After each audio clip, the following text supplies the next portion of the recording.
Hello, everybody, and welcome to another live episode of Off the Rack, the only comic book review show that's been going on for probably more than 10 years on YouTube. I'm Sal. I'm Tiffany. I'm very excited to talk about this episode. I'm gonna talk about the episode after it's done, but I'm excited to do the episode as well. Okay. Yeah. Not for any particular reason outside of the fact that I like the show, I like this job, and I like my co-host. So I'm looking forward to doing the show every week. Hopefully you are as well. A little early, but we got stuff to do. I just got back from a nice little vacation. Not really a vacation. It was a vacation. I guess it was a vacation. We went away, but it was like... It was for your birthday, though. It was for my birthday. I had a birthday, and it was nice. Everybody was really super awesome. I got some dope presents, but the best present was also just spending a few days with my friends overnight. I haven't done that since, It was a big old sleepover. It was a big old sleepover. Down at the shore. Yeah, although... If you're not from New Jersey, then going down the shore is apparently a weird thing to say. It is. It's actually something that I never said as a kid. I just said I would go to the shore because my parents were really sticklers for grammar and stuff. Yeah, you go down the shore. I know. But eventually I got with it. I got with the program, and I do go down the shore now. That's right, you do. Yeah, we should mention this show is sponsored by viewers like you. If you're watching the show live right now on Mondays around 6 p.m. Eastern Standard Time, although we are starting much earlier, as I said earlier, you can sponsor today's show by using Super Chat. Use it, make a comment. We'll read it here on the show. It'll be part of the show forever, or at least for as long as YouTube exists. And maybe even our audios, because, of course, you can listen to Off the Rack on Spotify and Apple Music and all those other places. So, normally we'll talk about comic book news.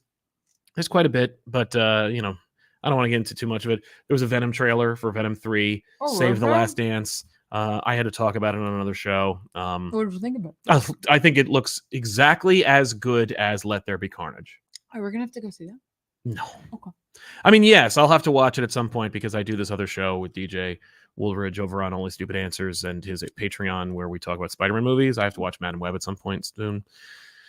And I would never do that if I didn't like DJ. I'm trying real hard to avoid the time period in which you were watching that. Yeah. I'm I have things. If I didn't like DJ, I would want... I mean, I was hoping to go through my entire life never watching it. At least I don't have to pay for it.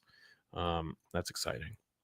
What was that? What was what? That notification. Well, I have an interview with a noted Eisner-winning comic book celebrity coming up in the next 24 hours or so. Oh, nice. So that's just a little reminder for me. Oh, I was like, I was like, is that happening now? No. Should you be doing that instead of this? Right? No. That's for tomorrow. Okay. I don't know why it reminded me now. Mm. No, I don't have anything scheduled for today. Fantastic. Outside of the show. Except for this. That's right. You got this scheduled. That's right. We should mention that the show is, of course, live.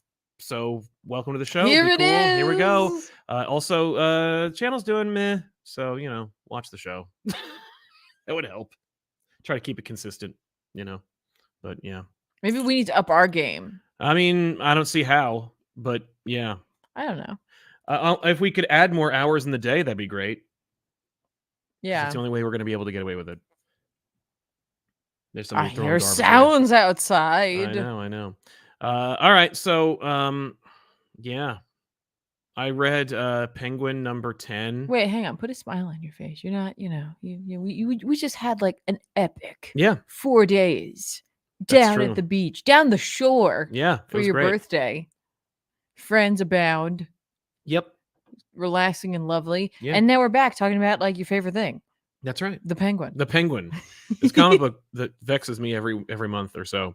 From Tom King and Rafael de la Torre. Of course, this we're getting to the end. We're slowing down, getting to the wrap up of the Penguin series, which has been phenomenal. It's just once they did the tip of what the twist was, we've just been living in that kind of period. We've just been living in that world of the status quo that has been retconned into Batman and Penguin's relationship.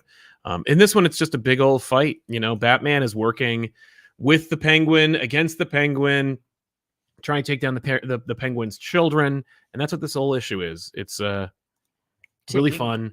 The art is phenomenal. I remember at some point around what's a baby penguin called? I don't know. Is it a chick? I assume it's a chick. Taking down those chicks. But yeah, it's this Tom King's going places. I'll tell you that. I've heard a good thing or two about him. Yeah, able to do things with a character that I normally have no interest in. Not that I necessarily care. I'm not rooting for Penguin, but I am engaged by the material and excited by it. So it's a good book. It's great. You should be reading this book every week. Also, or rather every week that it comes out. I don't know how often it comes out anymore, but it's a good book. I also have a exciting preview. I can't talk about it in too much detail, but I get to talk a little bit about a book that's coming out in July that a lot of people might be excited to hear about. Oh, yeah? So stay tuned for that. We'll get into it. I also read Green Arrow number 12 from Joshua Williamson, Phil Hester, Eric Gapster, and Sean Isaacs. This reads like the last issue of the series. I don't believe it is. In fact, I know for a fact it is not the end of the series. But if you were ever interested in just reading a great 12-issue run of Green Arrow, this is it. I see they're putting a countdown to Absolute Power on their titles. Don't do that. But Absolute Power is coming, and Green Arrow will play a massive part. I'm sure he'll pay for it as well. But this issue is just seeing Arrow and Merlin fight, and seeing the Arrow family come to his aid, and watching this family all exist on the same page at the same time, which apparently, as I understand it, is rare.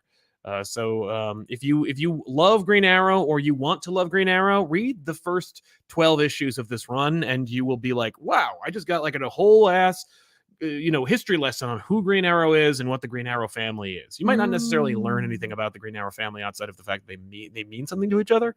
But if you're an old school Green Arrow fan, or a contemporary Green Arrow fan, you're gonna dig it. So definitely check that out. It's a good series, and this is actually a pretty decent jumping off point if you want to wrap up, though it will continue. Every time you say he's fighting Merlin, the magic lover in me imagines an old man with a wizard's robe and stars on it, and a big hat that has a little and I'm like, at the end. It works, right? Because Ollie's like a ranger, you know what I mean? Come on, it works. It's right there. We're right there. When are they gonna do that? Remember how they did that with the Moon Knight? When are they gonna do a D&D party? And it's just it's a backup in Green Arrow, and it's the whole Arrow family sitting down to play D&D, and they all want to play a ranger. Yeah. and someone has to figure that out.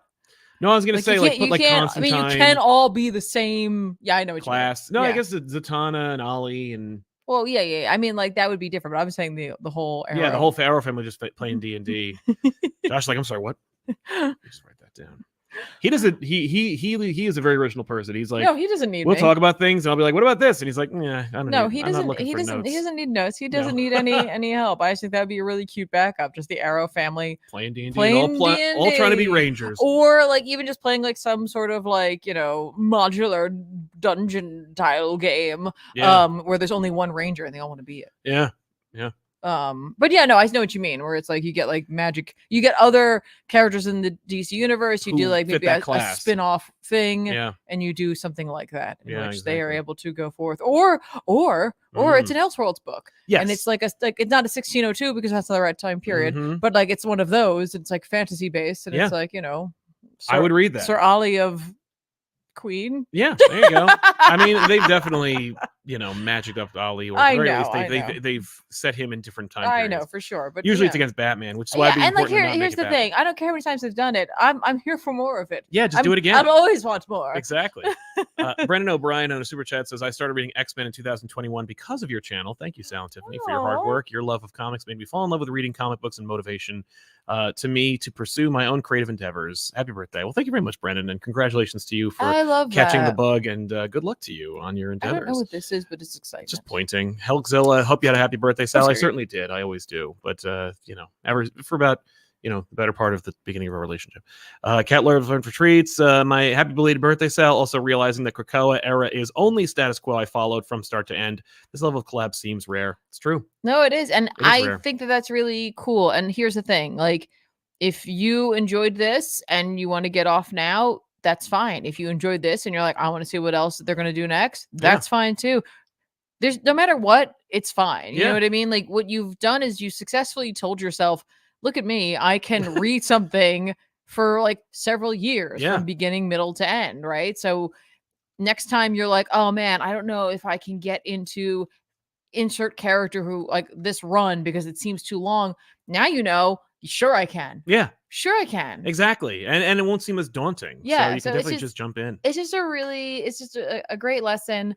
And I had this realization. I think we've talked about this before, but like I was thinking about the fact that I'm like, as this is winding down, and like it's like bittersweet, but I'm like, I got like a lot of great reading, maybe a couple that weren't so fantastic, but I got a lot of great The stories. ratio is pretty good. Yeah, I really enjoyed a lot of it. I know a lot of it was just because like it's just the type of storytelling I like, right? And that like when the next one comes around, I might give it a shot or I might not. It depends. And I'm just afraid people are going to be like, oh, like it bothers me that you won't try it, or like you saying that you don't want it, or like that you don't like it makes me feel bad or whatever. And it's like I'm not looking to tell somebody that they shouldn't enjoy something, but also like I don't want us to like exist in like this community in which it's like if I say if I say I like something but you don't like it, that means something, or if you say that you like something and I don't like it, that means something. It doesn't. My enjoyment of something shouldn't make you feel bad, and your enjoyment of something shouldn't make me feel bad. Exactly. It's just different flavors. Yeah, this is red letter media here. You don't have to listen to them and then just think about how you should feel about movies. No kidding. Right. Well, I mean, like, it's like if you go like, because it's summer, I can't help but think of ice cream. But it's like a lot of places have a lot of different flavors of ice cream because there's so many tastes. That's true. And it's like just because like I don't want the banana if there was one, or like rum raisin, like because it's like that's not my thing. I want this, right? Well, there could be banana ice cream. I don't know. I just give something I wouldn't necessarily want. Because I'm like, oh, I like this flavor, and someone else is like, but I like this one. What does that mean? Yeah, nothing. It means I like this one and you like that one. That's all it means. Anyway, same with comic books. Yeah, it's just like as this is coming to a close, I was like, it's okay. Yeah, it's okay. Hooray. Yeah. What did you read? I want to talk about two things that I glanced at. Yeah. I'll be honest with you with it's a crazy past, like from Thursday, even though comics are kind is what they say. Thursday to today has been a whirlwind of activity for me between work between like actually like fulfilling work at work. Ooh. Nothing exciting. It was just a nice moment for me. And then actually driving up again from the shore on Friday to do a half day at work before coming back down to the shore. Yeah. I didn't get to read anything over the weekend, so I had to kind of catch up, right? Yeah. That's what lunch hours are for, people. That's right. Because reading comic books, I'm sure the whole audience will understand and agree with that. I think so. So like there are two books I glanced at and I'd like to go back and fully read. Yeah. But I do want to mention that I did glance at and read the first part, at least, of Kieran Gillen's special wedding issue for Mystique and Destiny. Yes. And I saw that this is one of those little vignette ones. This one was a little more pricey. Of course, it was a $10 issue. That's it. I mean, it's written by Kieran Gillen, and it's a different voice for him. He's having fun with this one. Right. And like nothing wrong with that. Right. It's just it's their wedding set during some time period, even though it literally says Wednesday, May 29th, 2024. I don't know. That's when the issue came out. It's just, from what it seems pretty cute, Yeah. And in the issue, there's little minis involving Betsy Braddock and Saturnine, who, like, much like an essay, the intro salvo of this comic written by Gillen kind of hints at what's in this. Okay. Yeah. Yeah. It's like, here's what's to come. So it's like, oh, you didn't invite Saturnine, right? And then there's something about her, right? And it's like, oh, like, wait, you'll see what Logan got us. He tried. And we have a little mini about that too, right? Okay. Where do they have this wedding, by the way, since Krakoa is essentially no more? I don't know, because I didn't finish reading the book, like I said. Okay. And the intro is in, like, they're getting ready. Right. Okay. And then they mentioned something about Emma and how, like, she got them, like, a counseling session. But, that's like, cool. It really wasn't Emma. It was Loki. I was like, what? What? Odd. And then, of course, there has to be something about Rogue and Gambit. And yeah, it's seemingly is cute. It's quirky and ridiculous. And then at the end, there's, like, a bit of history of these two characters. And so, like, that might be one of those things where it's like, maybe you're not sure about if you're going to pick it up. If you see it someplace, maybe grab it if you want to know a little bit more and you want like some kind of truncated thing. Because sometimes when you go to look things up online, like some of the Marvel wikis themselves or like the fandoms themselves, they get pretty long. And maybe you just want like, something where it's like, here is literally from Marvel what Marvel's saying is like a bit of a history for them. Well, and it's something that they weren't necessarily prepared to give you. Yeah. When, let's say, people were demanding it or had no context for it when they did X-Men Blue. Right. So it's like, all right, well, here's the wedding issue, and here's all this stuff that backs up that this is legit. Sure. And additionally, there is an interview with Chris Claremont in the back as well. So even if you're like not like, I don't really care about Saturnine anymore. I don't really care what Logan gave them. And I'm sure they won't be doing anything with Saturnine for the foreseeable future unless Gillen decides to start writing X-Men again. But, or Teenie Howard also, because I think Teenie actually wrote that part Teenie because this is written by several writers. That's fair, yes. Who wrote this. It's not just Gillen. No, but I was thinking of Ten of Swords. Yes, of course. Let's see who wrote some of these. I'm gonna get the page. Here it is. It's Kieran Gillen, Teenie Howard, Tate Bromble, Ewan Hawley. Apologies if I mispronounced that, and Wyatt Kennedy, with art by a whole bunch of folks like Rachel Scott, Philip Sevi, Emilio Pilu, Stephen Byrne, and Jen Saint-Ange. I might have also said that wrong. I don't know. But like I said, there's a lot to take in here. It's a little more fun, a little more lighthearted. Yeah. Despite the fact that two psychopaths are getting married to each other in this book. Well, I mean, that works, right? Yeah, that's true. Right? It works. And then there's additionally, post the Claremont interview, there's also some bonus content. Including Marvel Voices Iceman, which is the first time it's ever been in print, and a classic story from Peter David in the back. Nice. So this book has a lot. It is $10. So you get a lot of books. You do get a lot of books, so there's a lot to read in here. It helps though if you care about these characters.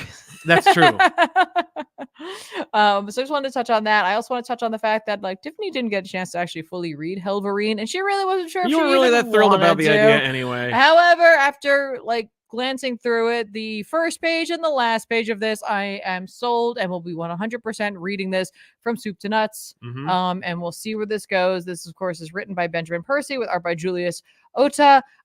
This book begins with Mephisto. Oh, no.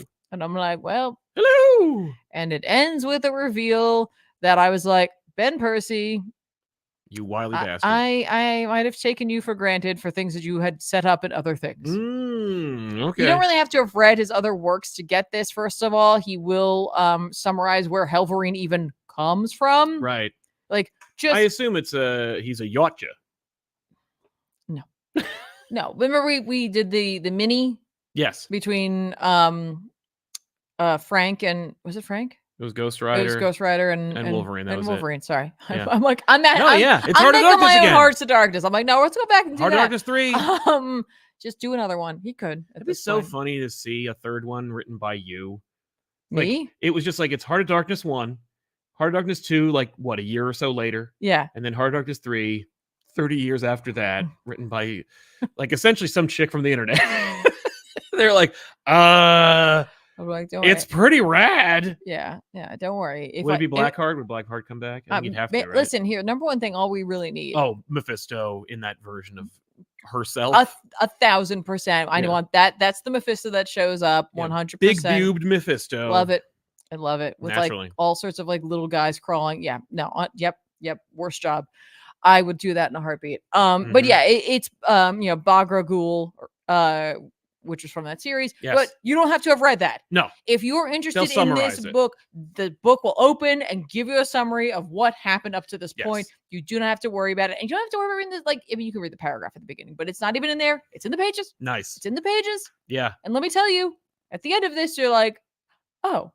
So yeah, like I said, I didn't read this every bit because I was like, I don't have time, but I need to have some knowledge because I felt like someone was going to say, Tiffany, did you read Hellverines? And the answer is technically no, but I definitely am now. But I'm excited because like I'm not going to tell you what happened. No, I think you should. There was a reveal at the end. I was like, that sounds dope. This just relates to something else Percy just did. Yeah. Again, you don't have to have read it. Nope. But yeah. So it is one of those books though where it's like, do you want to see super cool things happening? Yeah. Yeah. Do you want rain-soaked sequences with like 21 gun salutes and like crazy looking, sort of like skulls on fire Cenobite kind of people? Yeah, you're getting all that good in this. You're getting skulls on fire. You're getting, flaming Wolverines with claw. You're getting it all. It's all happening. Plus more. And more. So wow. Heck yeah. Okay. Heck yeah. I'm hyped. I'm looking forward to reading it through and through. And yeah. Well, I read the end of Avengers Twilight #6. Did you now? From, of course, Chip Zdarsky with art by Daniel Acuna. This has been essentially a what if or an Elseworlds or whatever you want to call it. It's an imaginary tale that takes place outside of continuity or within its own continuity, which imagines a world where it's a dark future where America, stay with me if you can imagine this, treats its citizens with utter disdain and we're all well-paid slaves, and it's America has a blood on its hands from its many decisions made throughout its international campaigns, and the Avengers are a casualty of that. Captain America becomes disenchanted with America, and as a result, it's time for us to jump ahead and have Captain America get his groove back and fight the power. And there was an interesting concept in which, the Captain America tries to fight for an America that doesn't even really believe in America anymore. And that concept was really kind of, I think, a little too complicated for the format, or at the very least with the premise. And that's why it turns out that Red Skull secretly took over America and helped poison America against its own best interest, which, I was like, yeah, that makes this an Avengers book instead of just a dark story that is a sad and pale reflection of America itself. But okay, let's see Captain America punch Red Skull some more. And so as a result, it's a fun story that I've probably imagined or thought I've read 100 times before.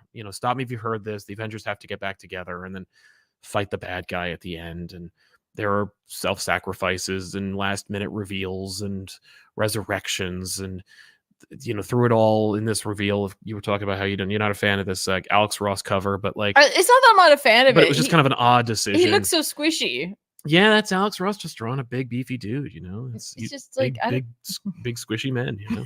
But Hulk was used essentially as a weapon of mass destruction by America, and so Thor has to fight the Hulk. And at the end of the day, I sound cynical because I feel like I've seen this story before, and with Chip Zdarsky's name on it, I got a really high bar, and I don't necessarily think it's bad in any way. It's actually just it's a well crafted tale that plays the hits, and but at the end of the day, there's it takes a lot of deviations that focus on characters that you could it seems it plays like Zdarsky goes, oh man, that's a neat character, I should probably give them more backstory, but he's talented enough and seasoned enough to go, I can't spend time developing this. We can't spend a whole issue developing these young new characters or giving us we're gonna have to do it as we go through the main story.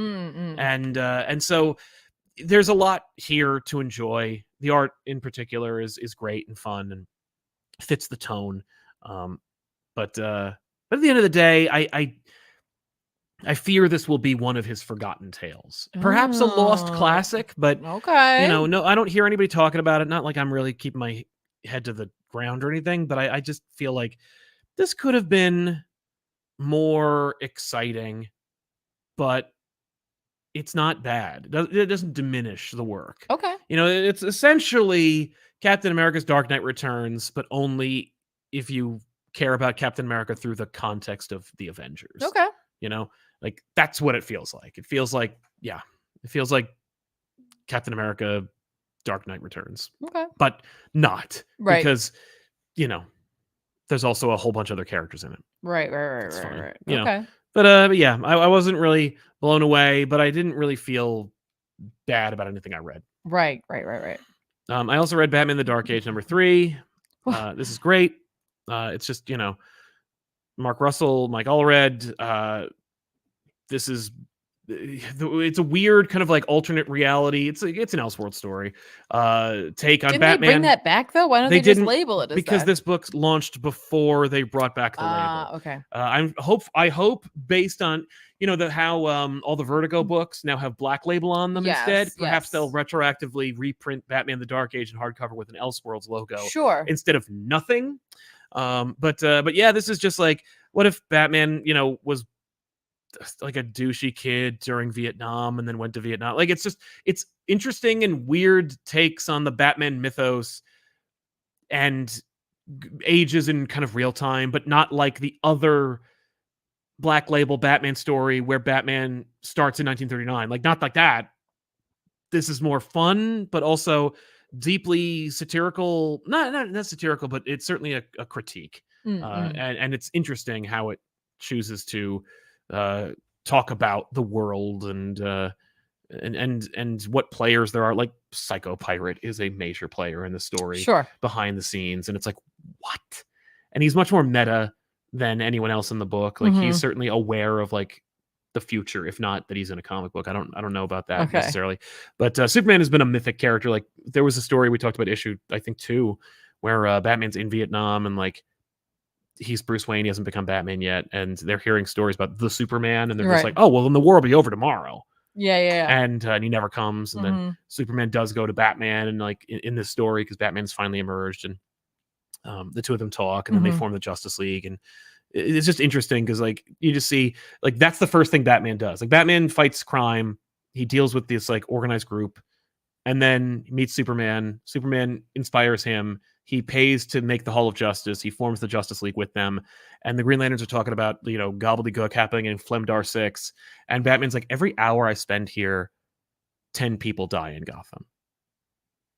And so he just like leaves. He's like, good luck to you.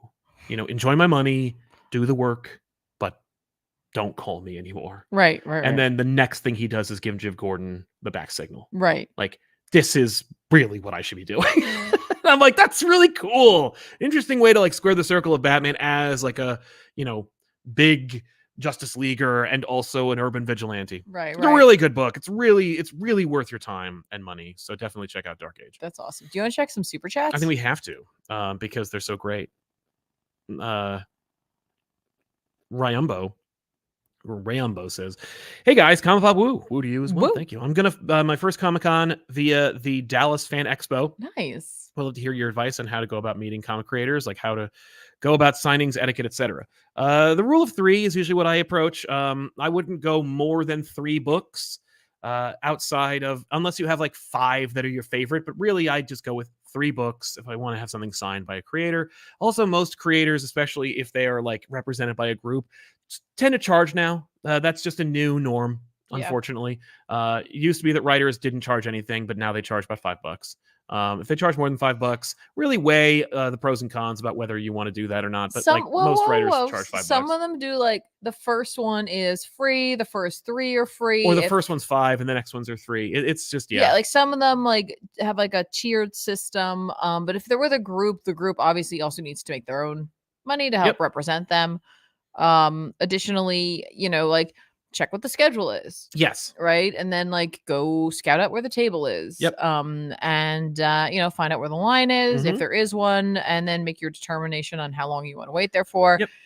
Don't expect them to stay super past their table time. Sometimes they will. Yeah. Schedule your time with them, or schedule your time before Sunday. Sunday, most people are either gone or they would like to be. Yeah. So, try to see them within the first framework of the convention. Additionally, expect that they may be late. And part of that is that they are also using the convention as an opportunity to catch up and see creators who maybe they don't normally get a chance to see. Like, they work across the country from one another, or sometimes they're at like a panel ahead of time. Yeah. Or they have a meeting with an editor and they have to talk about exactly. Like, a book so they may end up being a little late. So just be prepared for that type of thing.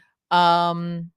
Yeah, other than that, like, if someone asks you to get something signed for them, you don't have to do it. Yeah, don't do that. You don't have to put yourself in that situation if you don't want to, if you don't feel comfortable with that. If you are doing the CGC thing, though, make sure you have that ready to go before you get to the front of the line. A CGC representative, I believe, will come wait with you. Some tables have them ready to go, but don't rely on that at every table. So that's just if you want to do that. Sphere mode, happy birthday from the future, Sal. Brother, I took over everything and everything is ruined. I'm sorry to hear that. Brother, I did that. Brother, thank you. Young Goku over 9,000. Got to check the rewatch. Krakoa era got me into reading comics and has just been the best ride. Yeah, I agree. I read literally every comic minus some of the end. A really bittersweet journey over destination for sure. Totally. Yeah. That is, I am with you 100%. Yeah. Absolutely. Yeah. Bryce Harriet, greetings. Nostra Comics, you're hilarious. Thank you very much, Bryce. Appreciate it. And Induced Fear, thank you very much for your generosity. Wow. Thank you. Happy to catch you guys live. Genuinely dig everything you guys do. Well, thank you very much. Thank you so much. So sweet of you. Keep up the scaring. Thank you. What is it about them? Happy late birthday, Sal. Gracias for creating ComicPop and back issues with the gang. Well, thank you very much. What is it about them? Appreciate it, man. Matt Fisher, hi. Hello. One, will you ever finish the Claremont X-Men 1 through 3 on the couch? You did issue 1. Any chance? That one's actually written by Len Wein. So I have never done the Claremont X-Men numbers, like beginnings. Unless you're talking about the first issue, like X-Men number 1 from the 90s, in which case someday, I'm sure. Did we do that on the couch or did we do that? We did that on GBU, actually. Yeah. So we've never actually done the first Claremont story. Well, the first Jim Lee Claremont story. Yeah. But anyway, to any chance you'll do any of the Outbacks X-Men? I don't see why not, but I also don't have any plans to do that in the near future. 3 Ride of the X has had great art, but completely failed the Moira storyline. Rise of X, yes. And you rock. Well, thank you so much. We'll talk about that in a bit. Yes, I think we will. And Nap, Blood Hunt is the first Marvel event I've read since Secret Wars, and I'm enjoying it. What tie-ins would you recommend? Any of them written definitely by Jed MacKay, and then any because there are tie-ins and then there are minis, so there are distinctions to some degree. But like if Jed MacKay is writing a tie-in, I would pick that up, whether it be Doctor Strange, Avengers, or Moon Knight. Yep. And then for the minis, just pick some characters that you like. Like I have in my archive, I haven't had a chance to read it yet though, but I definitely grabbed the Midnight Sun one. Yeah, of course. I couldn't help it. I had to know. Naturally, I just didn't get a chance to look at it yet, so we'll talk about that next time. Yeah. But it's like I have a little bit of connection to Midnight Sun, so I needed to know more. It smells like it. It smells like someone's barbecuing. Yeah. Do you want to go look? I think we need to check. You want to do a book really quick while I see if we were going to lose everything we've ever owned? Oh, sure. All right. You want me to read a super chat or two? Yeah, do that too. Okay, let's do that. I don't know if you read this one already. This one's from Matt Fisher. It says, spell check on my phone sucks. Sorry, don't worry about it. Don't worry about that. We got it. We totally get it. We do our best. But appreciate the follow-up super chat. And I'll do one more of these.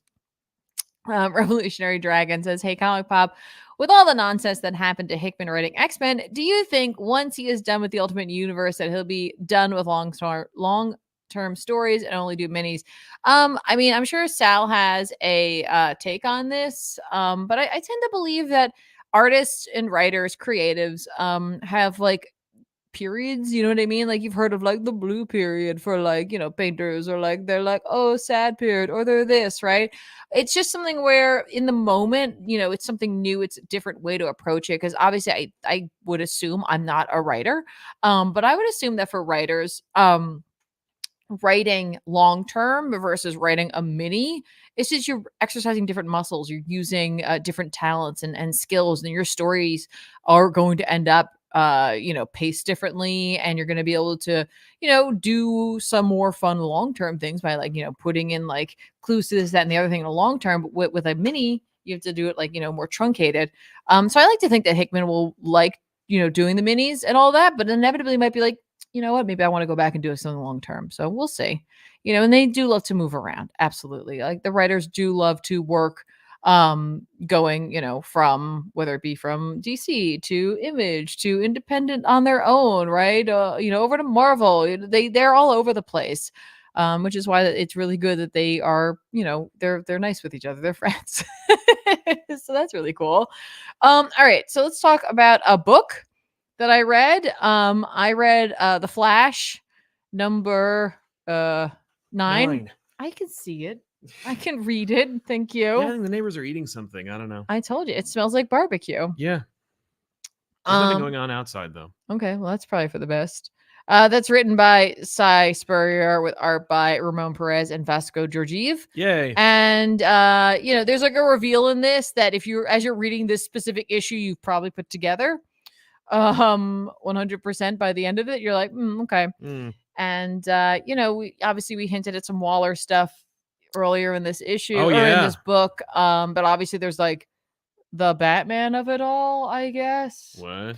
So anyway, first of all, this issue is definitely about Wally, but also very much about Barry. Okay. Because Barry's got a voice or two in his head right now in the guise of Eobard Thawne, and trying to convince him to do certain things, take over his body. It's happened before. Yeah. As they attempt to isolate Wally more and more. Okay. So we get a lot of like what's going on with Barry as Barry's like starting to unravel things, as Spurrier's like trying to make sure that we're all on the same page with him, and I very much appreciate it. But it also gives an opportunity for some really amazing art. I think if nothing else, Flash artists have a great opportunity to display the human form in motion in different ways, whether it be through showing just parts of their body or like from different angles or exaggerated or whatever, or doing what we see in this book where it's different moments of a run. Yes. So we get a lot of really great, cool art in this book. Nice. But we also see like Barry and Iris's relationship are different. Yes. And Iris is pretty used to Barry's shenanigans in this take on it. Okay. Where like he shows up and he's just like, there's something, and she's like, okay. Like, here's the thing. He's like, run. She's like, no, I'm not gonna run. And here's why. Because it's not gonna matter. If you don't get past it, me running is not gonna do anything. Yeah. You're the Flash. Right. So I'm just gonna... It'll be done before I even finish the sentence. I'm just gonna assume that you're gonna deal with this or it's not gonna matter, and that's fine. I'm like... Wow. Okay. Sure, right? Like, yeah, that actually sounds like she's really depressed. No. She's just like, no, it's cool. She's like, nothing matters and we're all dead, so why not? No, it's not that. She's just like, I have faith in you. Right. Like, That's I believe in you. Yeah. So we have that going on. We have like, Barry just being like, I have to deal with it. I gotta get this out of my head, right? And then we have the reveal of Jay being able to, along with Pilgrim, that's the reveal we're gonna get. Jay finding where his dad is in this, like, he's like, I don't know where this is or what this is, but there's all these statues, right? And like, for some reason, he's turned all of them away, but there's one that just keeps turning back. And they see it for a quick moment, right? Okay. And I'm like, oh, well, at least we know who he's gonna go talk to. Right. So Wally ends up like going to Nightwing and being like, could you please stop like thinking about me? Like, I don't know who you are and like all that. And Nightwing's like, no, man, what? Yeah. Like, there's a lot going on here. But like, I've been wondering where my friend was. Yeah. And inevitably, like, Wally reveals that he knows who he is, but he's like, you need to stop thinking about me. Like, you don't rely on me. Okay. Like, I gotta go. Like, I gotta be in other books. Yeah. And like, Dick essentially leaves it where he's just like, yeah, you'll be all right. Like, I know it's gonna be okay. You're gonna be good. It's you fine. have a lot of fans, you'll be fine. Like, the day doesn't work there anymore. You'll be all right. Right. And Iris is like hanging out with Linda, actually. Like, she goes to visit, and Linda's with baby Wade, I believe. Okay. Maybe I'm wrong about that. And Iris is like, so you get the baby blues, totally get it, but like, I feel like something else is going on here, right? Like, something is wrong. And that's when Pilgrim shows up, and he brought like a mutual friend who, is the Piper, who, had been villain turned good guy. Yes. And inevitably Barry is like, wait, no, there's someone else here. Because like Eobard has been given the opportunity to mess with Barry, but like, it's all in service of this larger plan that's going on. So others are always like, keep it together, Thawne. Yeah. Like, this is not all about you, man. This is all about something else, right? Okay. But essentially, Piper utilizes his abilities, even though Pilgrim's like, don't do that. You're not working with for Barry. You're working with me here.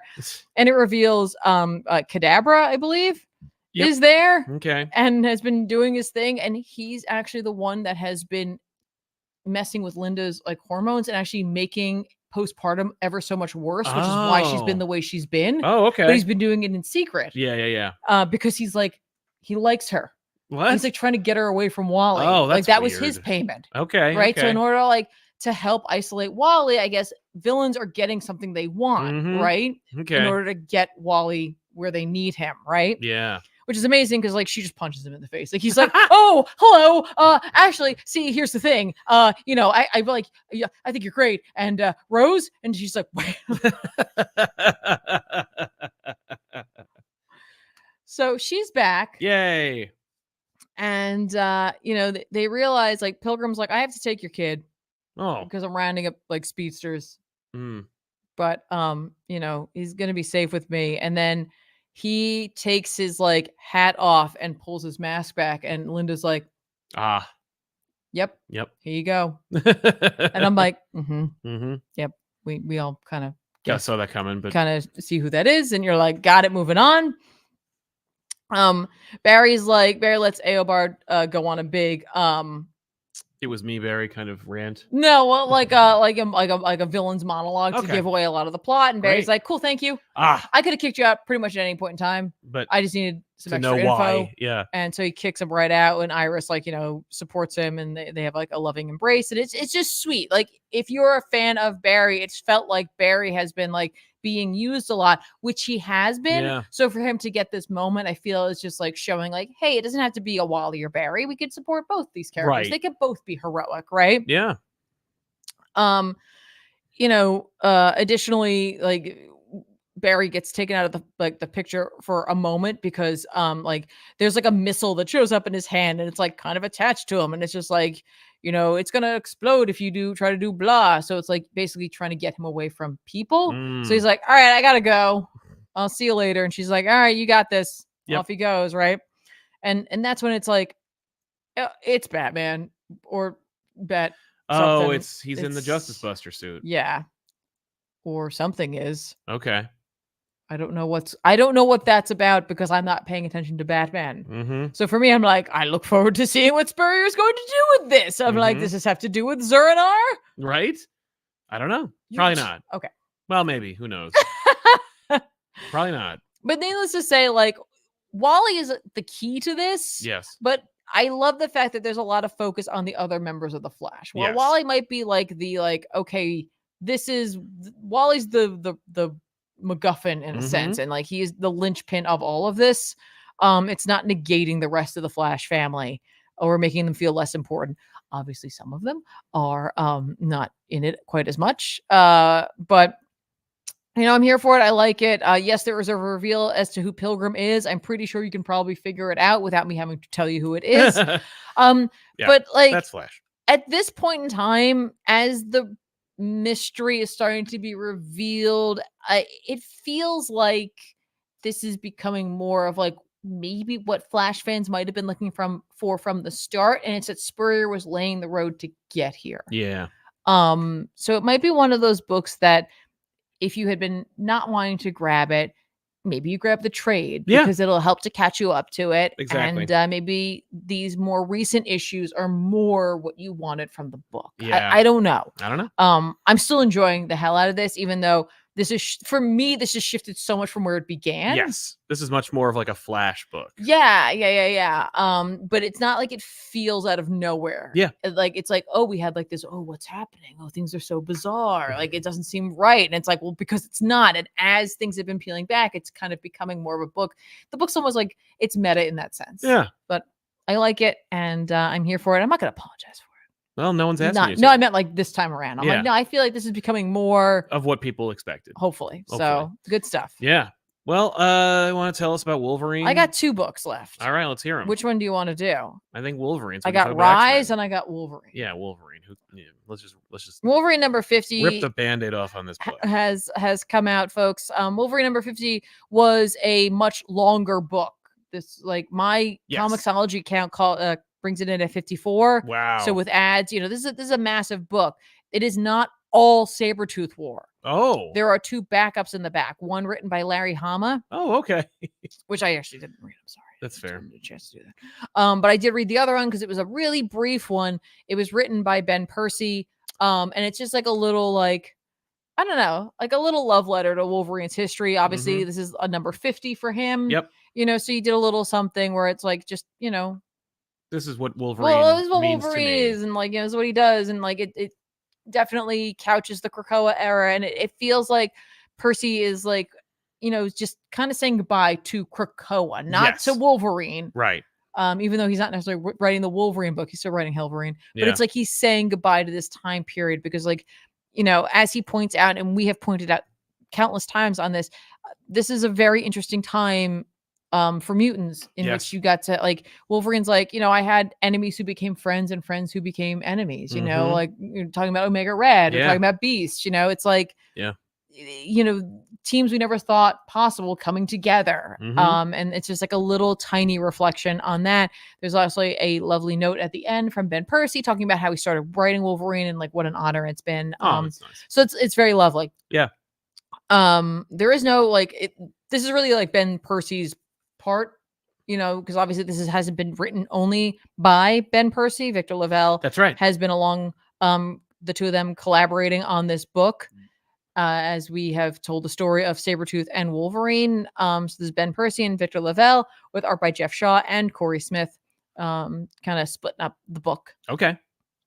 I had thought that this whole book was going to be a slugfest. Yes. And there is a lot of fighting, but it's not quite as much as I thought it was going to be. Like we got a couple like strings we need to take care of. There's one more Sabretooth from another like multiverse kind of thing, who is like a son of Sabretooth. And it's like Wolverine's like, I'm not here for you, kid. Right.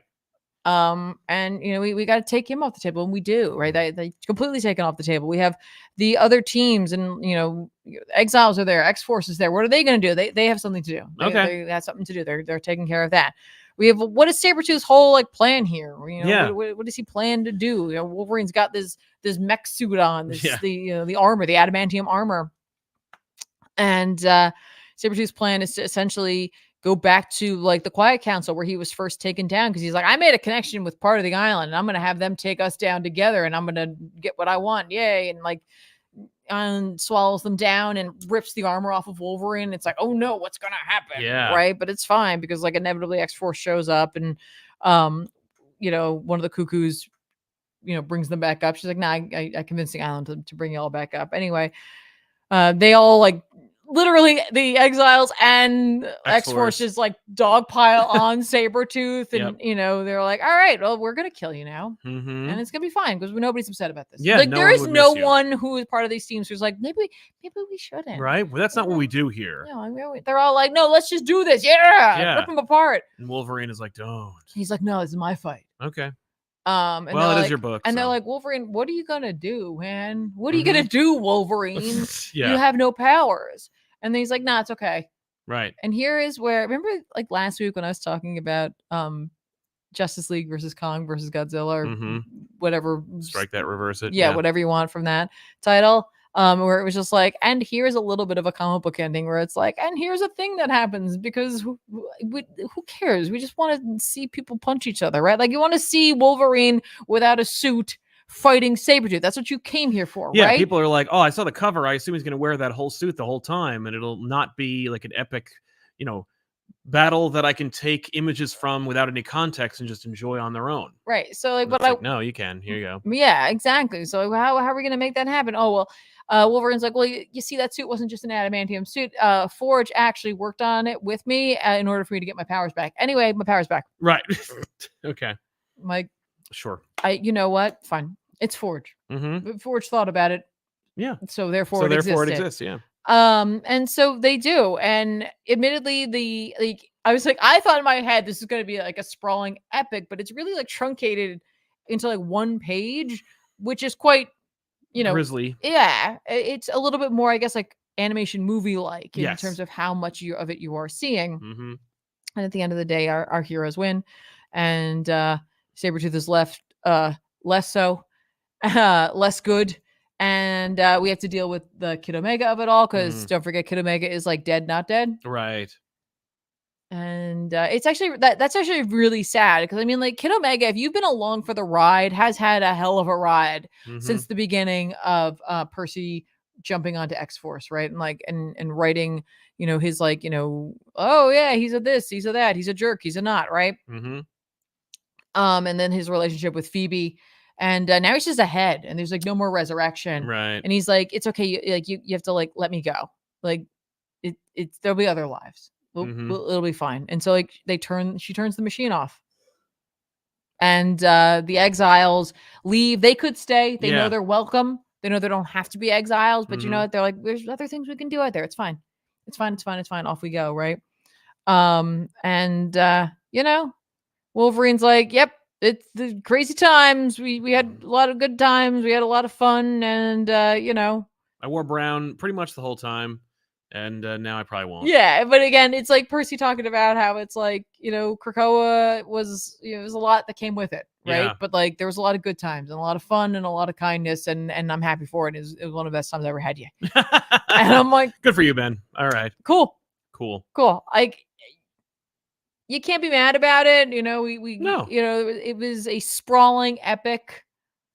Wolverine makes sure to let us know in this book that he's like, what is Sabertooth doing? It's not because he's in love with me. It's not because of anything else you thought it was. It's because of the fact that he's miserable and he can't handle anyone else not being that. So that's what he's doing. Yeah. And I'm like, okay, that's your take on it. Cool. Absolutely. That's fine. Right. But there it is. You know what I mean? Like the Wolverine Sabertooth War is over. Like I said, there's a couple of backups in there, one of which seems to focus on Wolverine with Jubilee. So if you are like an X-Men 97 fan or original animated X-Men series fan, then like, you probably, and by series I mean animated series. Yes. You're like, yeah, I want to see some Jubilee Wolverine hanging out action. Yeah.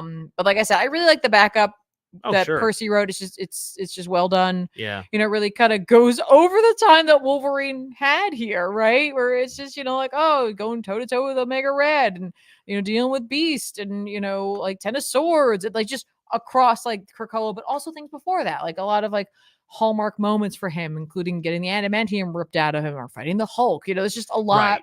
It's just like Wolverine's done a lot, and Wolverine in this like recognizes he's like, I'm going to be here beyond the future. Exactly. So it's like it never. It never ends. I think this one's called Endless. Right. Like he's like, any story with me is going to have some semblance of finality. But right. I'm also a comic book character, and I make money. So exactly. But I think Percy in this final like backup is setting Wolverine up to go on whatever adventure is next. Right. So he's like putting Krakoa behind him, and he goes to a bar where like a couple of guys take a look at him, and they're like, they get like a knife out and like a pipe, and they go in after Wolverine, and he's going to have a good old fashioned bar fight. Yes. And I'm like, and there we go. Logan is reset in a way. Exactly. So, it's writers getting an opportunity to end their runs and let the character move on to the next. Yeah, so which she most certainly will. Yeah.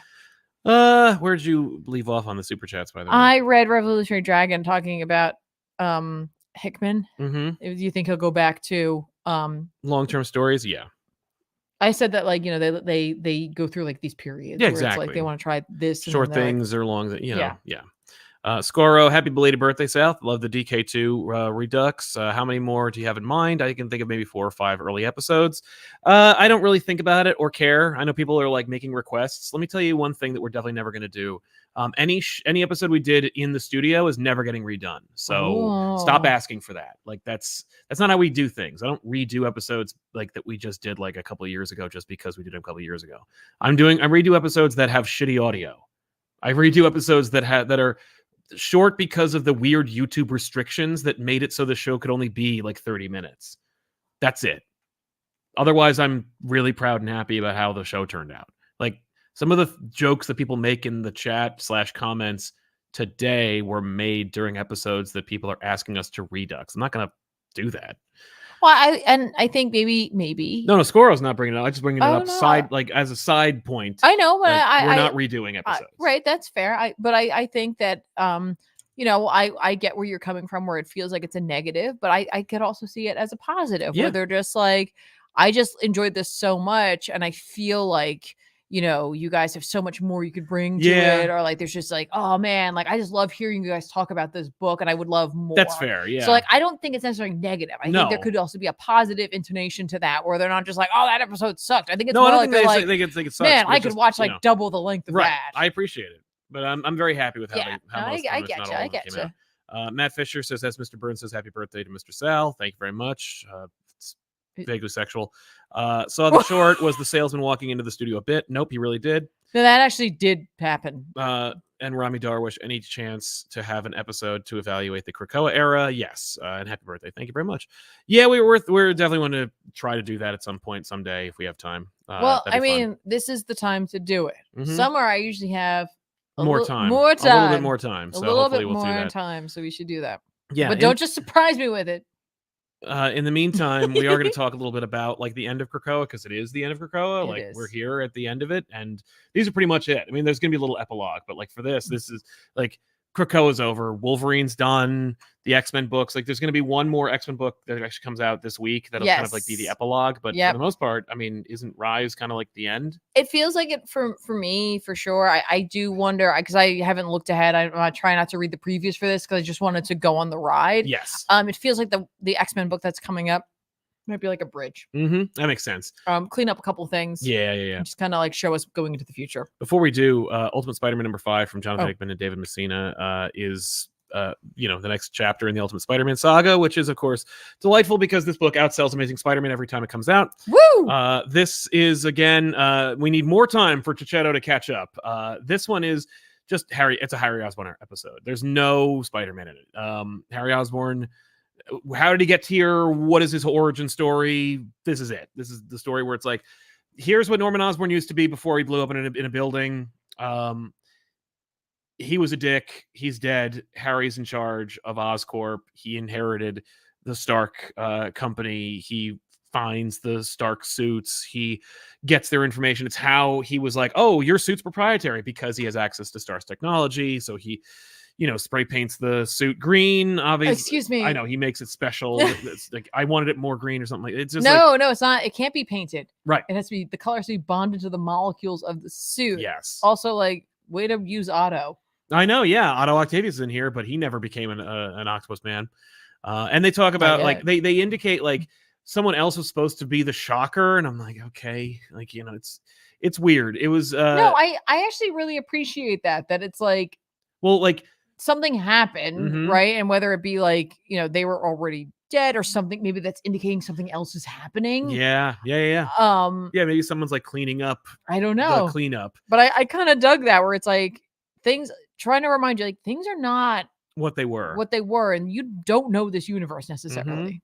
It's true. But it is a really fun talking heads issue where we see like who Harry is and why, and what his motivation is to be the Green Goblin, and this kind of like implication of the like the whole, like the conceit of it really is like the point of the issue is the reflection and kind of like contemplation of, Stark just found out that the world is not what it was, and he's trying to put it right, but like he doesn't know, he never thought about it.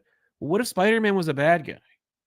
Oh yeah. Like I'm putting things back where they were, but like, what if I'm making bad guys and good guys? Like, right. And I mean, Shocker is definitely one of those things where it's like, how many villains has Stark accidentally like brought back onto the playing board? Maybe he recognizes that they need to be there. Like maybe like the heroes need a call to action, and maybe starting with like this council isn't the way to go. They need to like ramp up to it. Yeah. Yeah, and I like this. I don't think we get an explanation as to why it looks like No, we don't get an explanation as to why it looks like a goblin. He specifically wants it to look like that. Unless he's not telling us something. He definitely isn't. So there's another reveal like coming. Like he's just like, I know what I'm gonna be, or what I'm supposed to be, or what I want to buck that. Yeah. Like, or I know what my dad was supposed to be. Yeah. So it's interesting, but it's more the mystery, more playing the long game.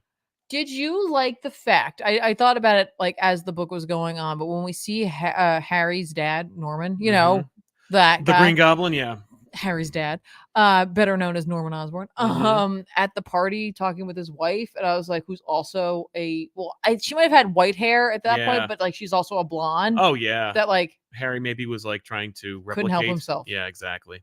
I was like, that's something really interesting about him being with Gwen. Yeah, I didn't think about that that parallel, but that I'm sure it's definitely being thought about, you know, before they drew it. So yeah, it's interesting. It was a good book, a great, you know, well written, and still plays up the mystery. Absolutely. So I'm still in. It's funny because it's like this is Ultimate Spider-Man. Yep, and this issue in particular was just about Ultimate Green Goblin, and I could have easily read more. Yeah. Oh, definitely. Without there being a problem. Oh yeah, no question. We also still don't know if Gwen knows. Yeah, or Mary Jane for that matter. Right, but I mean, like I think Gwen is 100%. No, Gwen's aware. You think? They say it in one of the earlier books. Okay. He was talking to Peter. He's like, "Oh yeah, of course Gwen knows." That's right. That's right. No, Gwen is very sinister in this book, or at least that's the implication here. So I'm interested to see. Really? Yeah. I didn't get that. I get sinister overtones from Gwen. She's a real like wheeler and dealer. Interesting. I didn't get that. So, Ollie Davis, I thought Otto was more of an issue. Otto probably will be an issue. I'm sure Otto will emerge because you know Otto was already giving them like sass, and then he's like, "Listen, if you want to be part of this, you got to sign an even tighter NDA." Like, yeah, Otto's going to be a problem because he's going to find out. Oh, my destiny was denied me as well.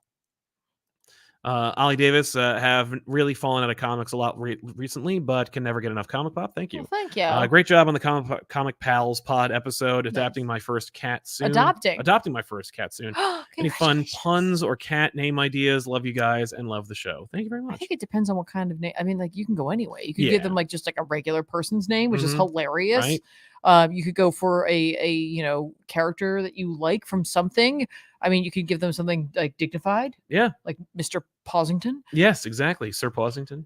But I think, I think the name should match the personality. Yeah. Don't try to force the cat to match the name. The name will come when you understand who the cat is. Yeah, but don't wait too long. Otherwise, they won't know. Otherwise, they won't know their fucking name. Revolutionary Dragon, with the end of Krakoa, what characters that you didn't care for in the beginning or before Krakoa that you didn't like or care about that now you are a fan of? That's a great question. Oh my gosh.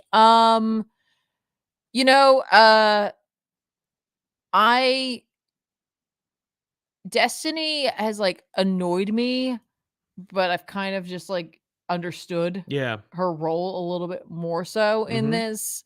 Mother Righteous was a character that I was kind of like, ooh, and then inevitably I was like, I hate you so much. Yeah, she's fun to hate. Yeah, absolutely. The whole like all the Sinisters themselves, like naturally. they at least Mr. Sinister, I'm like, yeah, all right. And Apocalypse, I'm like, yeah, like initially I was like waiting for the shoe to drop. Oh yeah, but like respect for sure. Totally. I'm sure there's others that I'm like. Like I always like Nightcrawler. Oh yeah, but this version, I was like, oh my gosh. Yeah, I know. Dex Baker, I'm in the middle of a hike right now, but I highly recommend Midnight Suns. Tiffany convinced me to go back and read the Blade series and Final Vengeance. Oh, cool! Thank you. Good luck. Make sure to drink water. Heartfulness Fang was also nice seeing you guys have new takes on episodes you've done in the past that might have changed in the intervening decade or so. Yes, absolutely, that's true, and that's why I did it. I also deliberately choose them for interesting things like that. Matt Fisher, Otto looked exactly like 60s Peter. Interesting. I didn't really put that connection together. And King T. Akeem, Harry Goblin looks looking for his mom, Helen of Windhorn. Helen of Windhorn, great book. So yeah, before we get into the end of Krakoa and kind of your thoughts on the whole thing, because I think that's it. Yeah. I want to mention that I had a chance to read the upcoming July 24th released Teenage Mutant Ninja Turtles #1, written by, of course, Jason Aaron, this time with art by Joël Jones. This is a upcoming series that will see a soft reboot to the Turtles franchise in the comic form, but still carrying over from the previous IDW continuity. So if you have a chance to pre-order this book, well, guess what? Final order cutoff, I believe, is actually coming up on next Monday, so a week from today. If you would like to pre-order this series, or at the very least the first issue, you will want to contact your local comic book store by next Monday. Otherwise, you will have to brave it with the rest of us. Oh. But yeah, this is it's kicking things off, brand new status quo, brand new creative team. This issue in particular, I can't talk too much about it, but I can say that the art, obviously, Joel Jones, impeccable. It looks great. It's a beautiful comic book. The story that is introduced in this is really exciting, and I really don't know where it's going. I actually provided a couple of thoughts on the subject, where I basically said that the art was stunning. It has razor sharp writing and a gripping mystery that kicks off an electrifying start to the Turtles comic franchise. I believe that you're going to be kind of the first couple of pages. You're going to go, "What's going on?" and then be like, "I've never read a Turtles comic like this."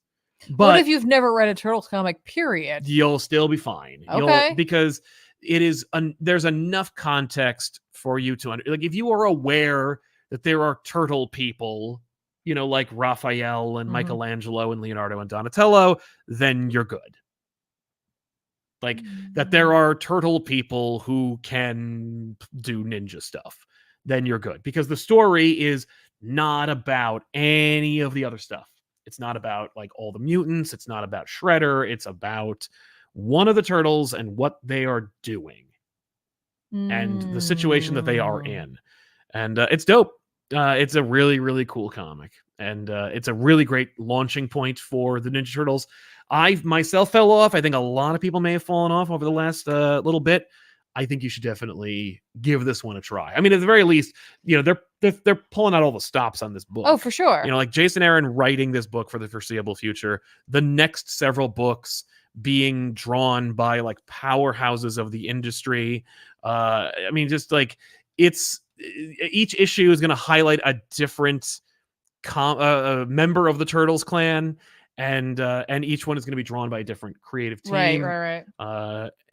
And the names are just off the charts. That's fantastic. So I love definitely check that out. I love that. So yeah, pre-order by Monday. I have to check this out. I know. I think you will. I'll let you. I like both of these creators. Yeah, exactly. That's the thing is Joel Jones and Jason Aaron on Turtles. Yeah, I guess I'll have to read that. And it looked like in the so this isn't I'm not saying anything that isn't already written in a preview on this website. Exactly. No. That it seemed to feature Raphael. Yes, this one the best turtle. I would argue that's not true, but well, it's okay. You can be wrong. Yeah, I'm more than happy to be wrong about that kind of thing. But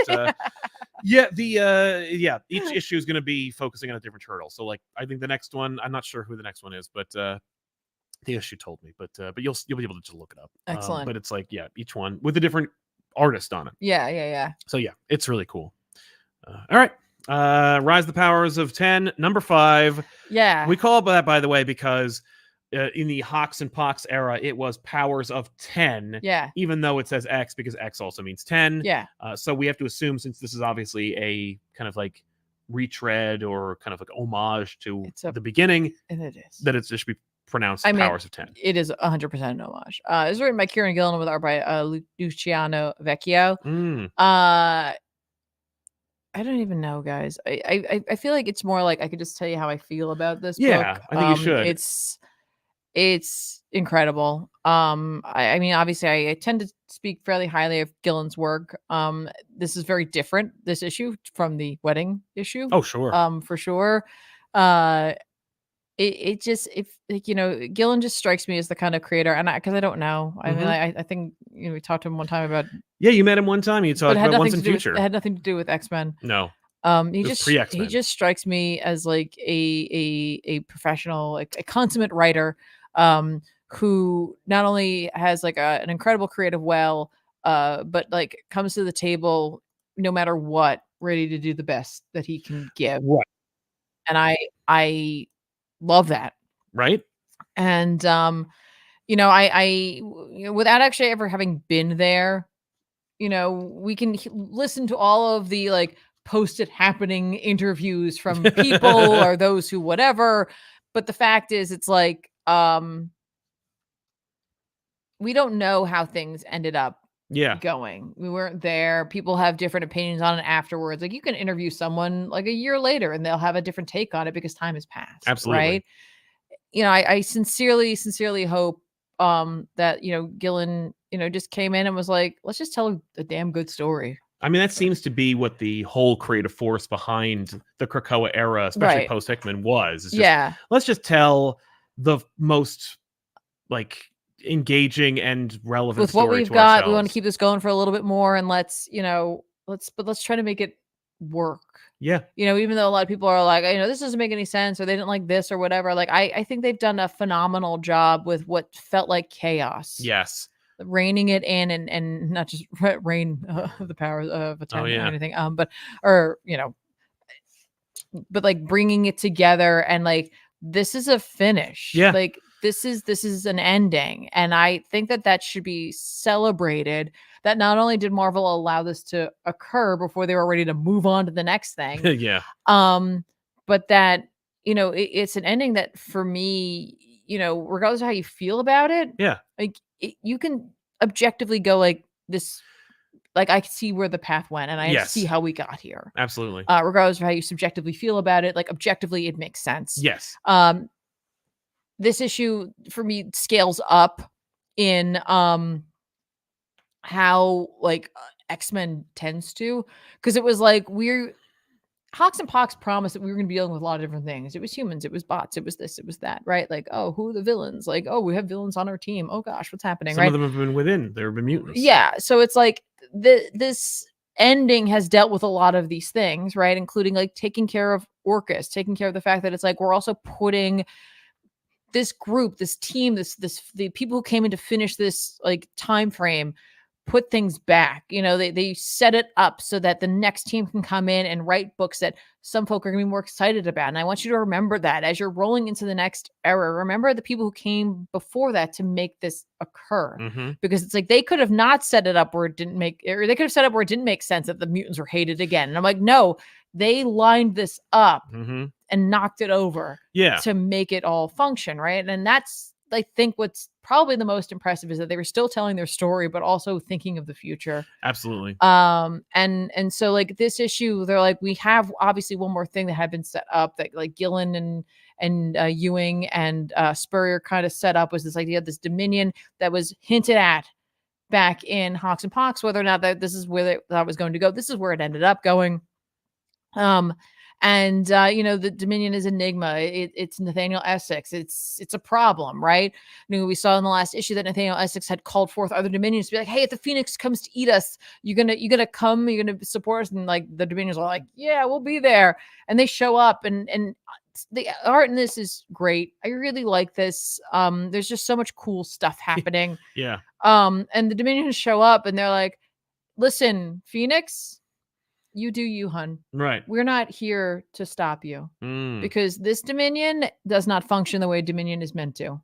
He's doing it all wrong. Yeah. So it is within your purview to defend your domain. Goodbye. Yeah.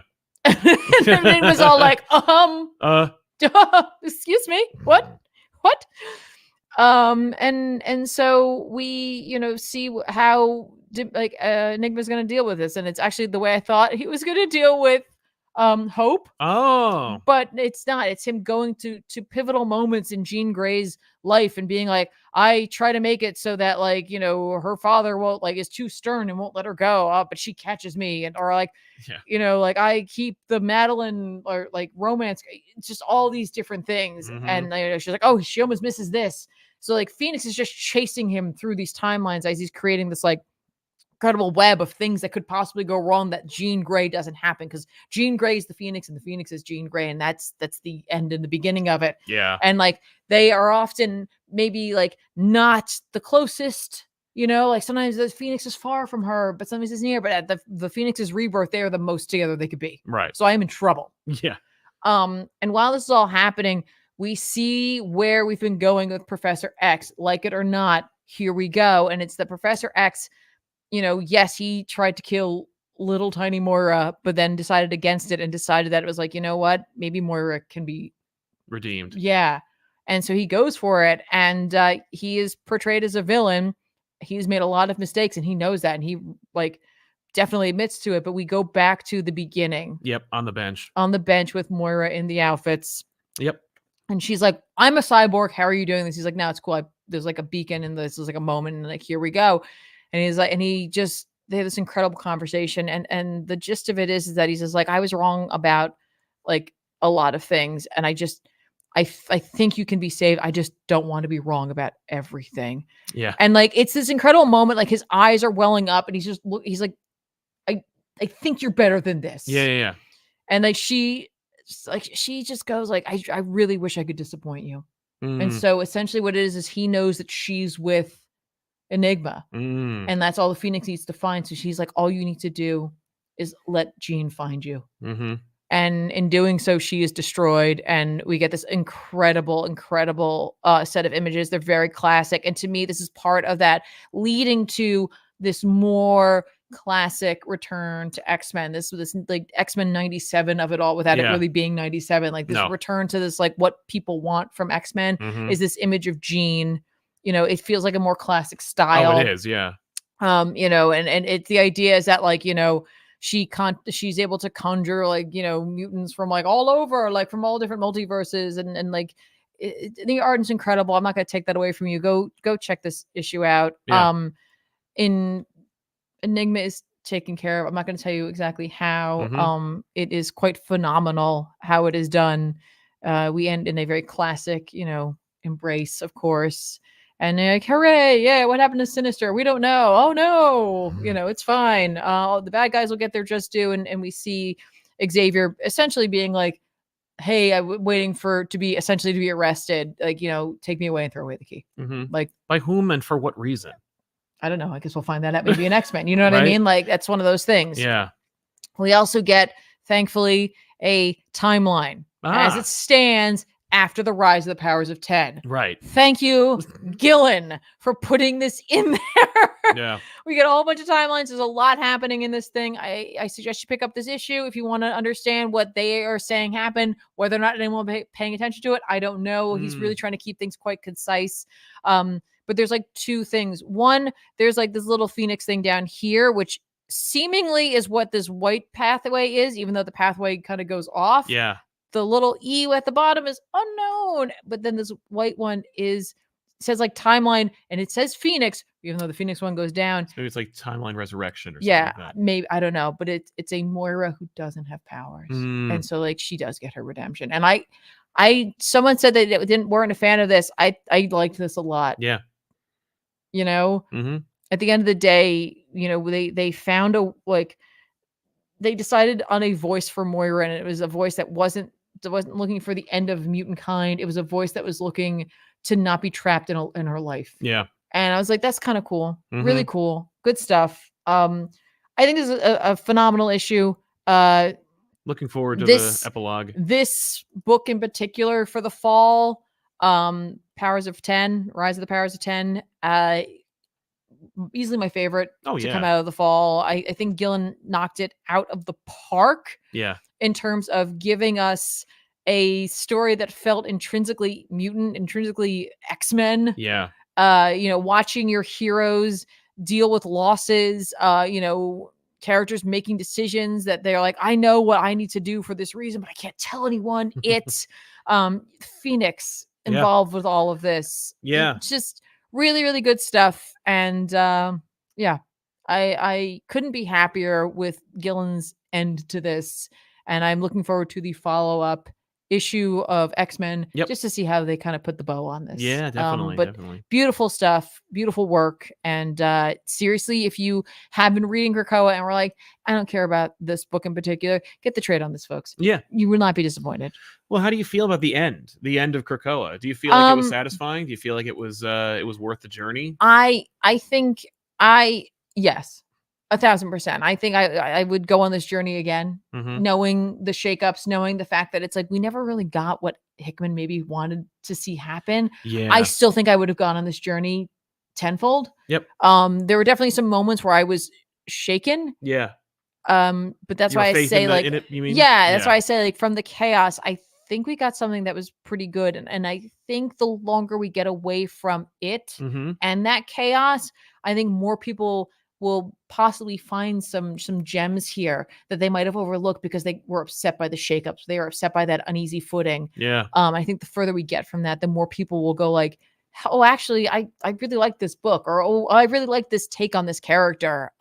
So yeah, I'm thrilled. Great. I'm absolutely thrilled, and I'm excited to have been a part of it, and I'm sad to see it go, but I'm excited for the future. There you go. Heartless Fang, reading Krakoa era X-Men and God simultaneously is weird because Enigma seemed all powerful, but part of me was like, "Where's the Tribunal?" Well, don't forget they exist. The Dominion is something that's meant to exist outside of time and space. Although this time Enigma is accused of not allowing for that to happen, which is why he's not a true Dominion. Exactly. He gets turned his back on.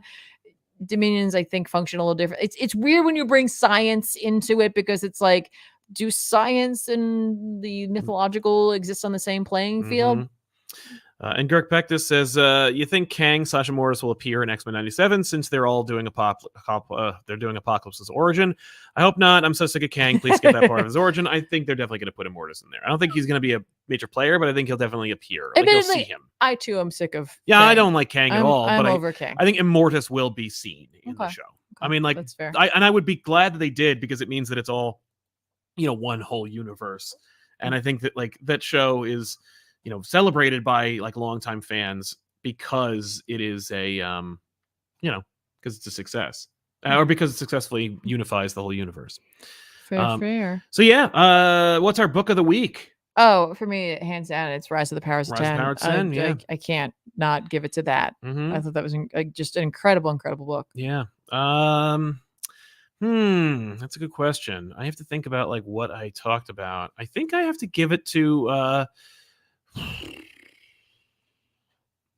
I'll give it to Ultimate Spider-Man number 5. I think that was a great issue. That's you can't go wrong with that. Great, engaging, good art, and great writing, and so I'm happy with that. Absolutely.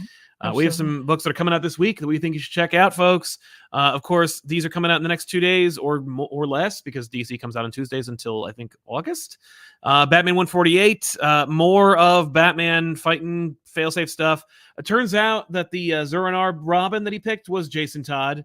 The art didn't suggest that in any way, but definitely it's Jason Todd. And I'm like, oh, I love that. Robin of Zur-En-Arb. That sounds great to me. I'm down. Right. I'm down for that. So that's cool. Birds Prey number 10. I just love this series and I can't wait to see where it goes. I'm curious, I'm not really all in on the Energon universe, but I have to take a look at Scarlet number 1. It is not written by them. It's written by Kelly Thompson. Oh, wow. Cool. I'm like, oh, okay. Are we going to do everybody? Is it going to be a Shipwreck number 1? Is it going to be a Storm Shadow number 1? Are we going to just do that? Or is it just going to be Duke, Scarlet, and then we'll do a G.I. Joe book properly? I don't know. Who knows? But I'll read this. Minor Threats, The Fastest Way Down is a great series that you probably aren't reading from Dark Horse, from Jordan Bloom and Patton Oswalt, with art by Scott Hepburn. It's a fun, subversive, Tick-esque, more like Vertigo DC look at superheroes, worth reading. Definitely a great series. Are you going to be checking out Ultimates number 1? Ultimates number 1, yeah, of course. People are going to think, by the way, this is written by Hickman, but it's not. It's by Dennis Camp. It's still really well written. We read the preview / kind of like prelude to it in Free Comic Book Day. Dennis Camp manages to approximate Hickman's writing aesthetic really, really well, and I think it's worth reading. And I'm looking forward to checking it out. Excellent. All right.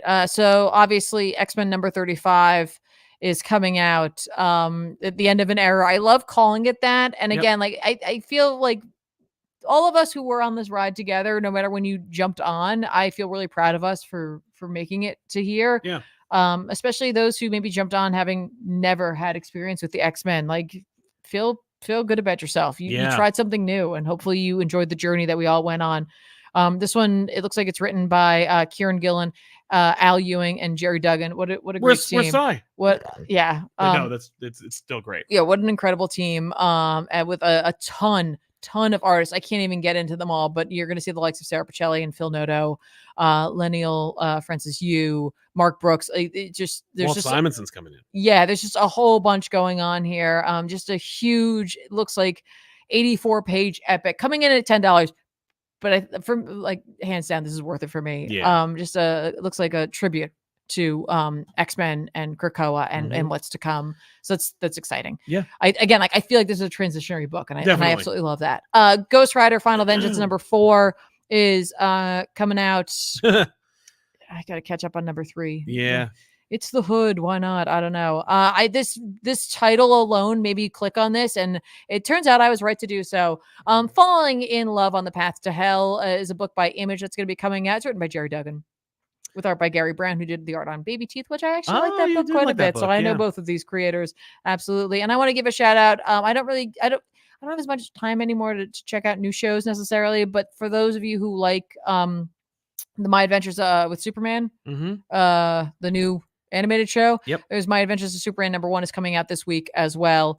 Written by Josie Campbell with art by Pablo Collar. So that might be something you're interested in. Fair.